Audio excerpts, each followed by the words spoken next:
बिस्मिल्लाहिर्रहमानिर्रहीम। अस्सलाम वालेकुम। इब्राहिम एग्रो स्पेशलिस्ट के चैनल पर तमाम ज़िम्मेदार भाइयों को खुशामदीद। दोस्तों, आज की वीडियो में मैं बात करूंगा कि जिस गंदम की फसल पर स्ट्रेस आ गई है, जड़ी बूटी मार जहर किया था और गंदम के पत्ते ऊपर से पीले हो गए हैं, तो हम इसको रिकवर करें कैसे। दोस्तों, पहली तो मैं बात करता हूँ कि स्ट्रेस का आ जाना भी एक जो है ना वो टेक्निकल फॉल्ट है। कोई भी स्प्रे जो है वो दोस्तों स्ट्रेस के लिए डिज़ाइन नहीं की जाती कि वो गंदम की फसल को स्ट्रेस दे। इंसानी गलतियां होती हैं जिसकी वजह से दोस्तों हमारी फसल जो है वो स्ट्रेस में आ जाती है, दबाव में आ जाती है। वो वजूहात मैंने अपनी गुज़श्ता वीडियो में भी आपको मुकम्मल स्प्रे के तरीक़ाकार जो है ना वो बताए थे। दोस्तों, आज दोबारा से जो दोस्त नए हैं उनके लिए मैं बता दूं कि गंदम की फसल पर स्ट्रेस जो है वो आती क्यों है। गंदम की फसल पर स्ट्रेस दोस्तों 2 से 3 वजूहात हैं।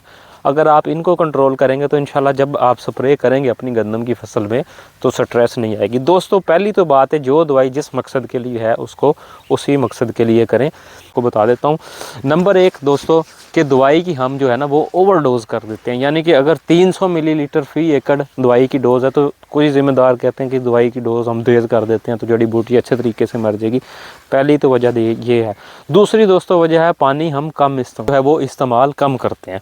जब हम अपनी लेबर को दवाई लेकर मतलब दे जाते हैं, ख़ुद किसी काम पर निकल जाते हैं और पीछे से जो भी हमारा डेरे पर मुलाजम है, तो दोस्तों वो क्या करते हैं कि वो जो 4 मशीनों वाली दवाई है वो 2 मशीनों में बनाकर स्प्रे जो है वो ऐसे ऐसे करते हैं। दोस्तों, पहली तो वजह यह है, इस वजह से हमारी गंदम की फसल पर स्ट्रेस आती है। दूसरी वजह दोस्तों जो है वत्तर का मुनासब ना होना। जब हमारी फसल पर वत्तर मुनासब नहीं होगा या तर वत्तर होगा, उस वक्त हम स्प्रे करेंगे तो स्प्रे ज़्यादा एक्टिविटी करेगी, जिसकी वजह से हमारी फसल पर दबाव आ जाएगा, स्ट्रेस दोस्तों आ जाएगा।